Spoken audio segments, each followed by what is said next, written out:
They laid down the ideas of the Reformation as we know it. Thomas More was born February 7th of 1478. He was the oldest son of John More, which is a lawyer.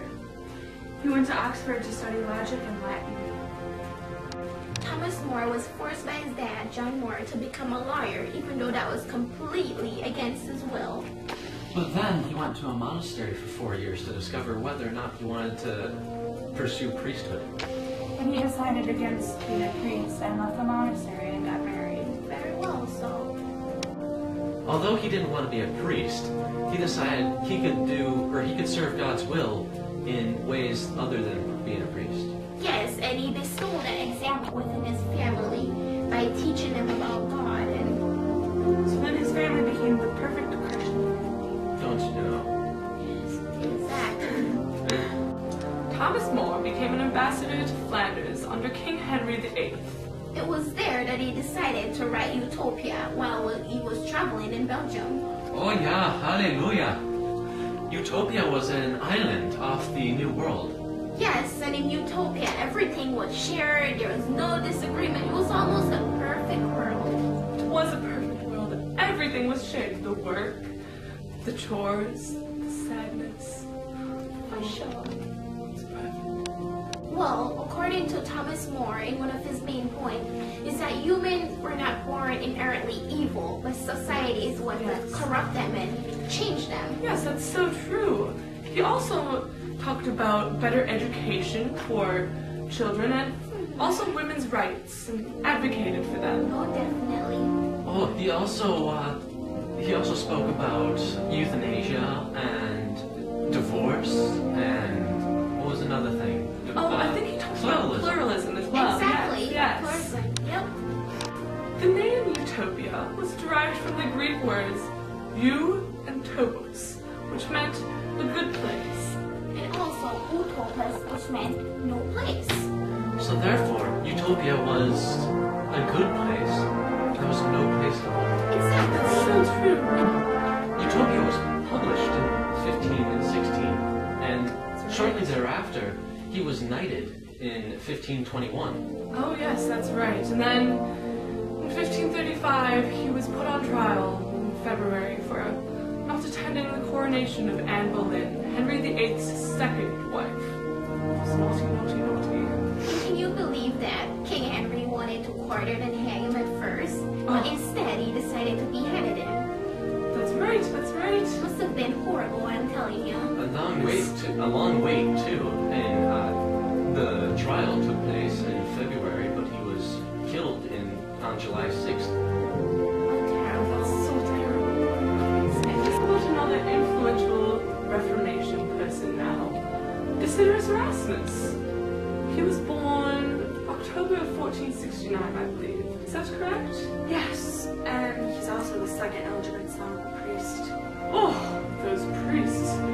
2 illegitimate sons. How did he stay in his monastery? I do not know, but it does not make it hard to wonder why the Lutherans split from the Catholics at this time. Oh, those naughty, naughty priests. Shame on them. It's almost like a replay of the Decameron. And his parents died when he was a child, and they sent him to a monastery. Yes, the monastery where he hated it, even though he did stay for quite some time. 7 years. Yes, terrible long time. 7 years wasted of his life. Oh, How horrible. It's been torture. It helped him gain some standing with the Catholic Church, though. Erasmus traveled to England when he was, in 1499, and there he met John Colet. oh yes, that's right. And John Colet influenced many of his greater works the rest of his life. And he also met Thomas More and became friends with him and stayed with his family for a while. Oh yes. Oh yes, and in 1516, I believe, it was that Erasmus published a translation of the Greek New Testament, which was very influential at this time. He dedicated it to his good friend John Colet. Yes, and during this time he also traveled to Italy and found he didn't like it with his long collection. Oh yeah.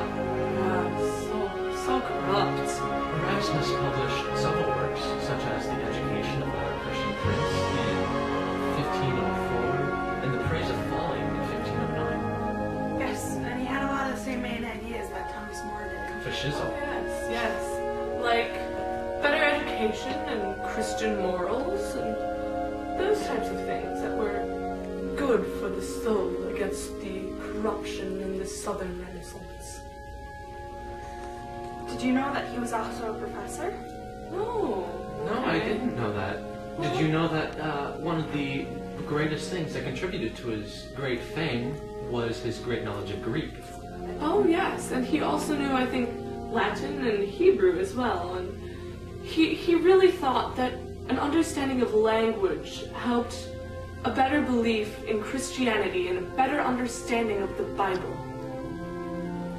Which is also why he published the Greek New Testament. Yes, his great translations. He was very important to the Reformation. And many of his ideas were taken and stated more boldly by people. And unlike Luther, Erasmus believed that unity belongs within the church. He encouraged discussions between Protestants and Catholics. And as a scholar, Erasmus could see different sides of the situation. Also, he himself did not want to take part in the conflict, and he wanted everyone to get along. Yes, he was very neutral. He did not like conflict whatsoever. More and Erasmus was very similar. Yeah, they both focused on Christian morals and humanism in their works. Yes. And most of their works mostly drew the attention of scholars. Yes, they were both great scholars and writers. Definitely. Greatly respected in their peers. Yes, very true. So, what was your view on education, I must ask? Well, I think they both thought that education was crucial. And it should be shared by all the people, not just the upper class men. Oh, okay. Or the rich. You know, education is so important, and we see that today with our underfunded schools. Yeah. So they believe that education should be equal among all, I guess. Yes, very, very great idea. Guys, Erasmus and more is very influential to our society today. Yes, they've affected us throughout the years. For example, Erasmus popularized the critical questioning of texts and documents that had been, never questioned. Stuff, yeah. Never been questioned before, and now people were doubting them and asking wonderful, intelligent questions about them. And more got people to believe that equality was the greatest thing for humanizing a society. Also, he believed, that people are inherently good, and so people are no longer believing that they were born Evil, bad. yeah. The debate between that was sparked by him. Yes. So now we understand today that society is what corrupt people and change them from who they were naturally born to be. Now it's time to sing some hymns. Yes, let's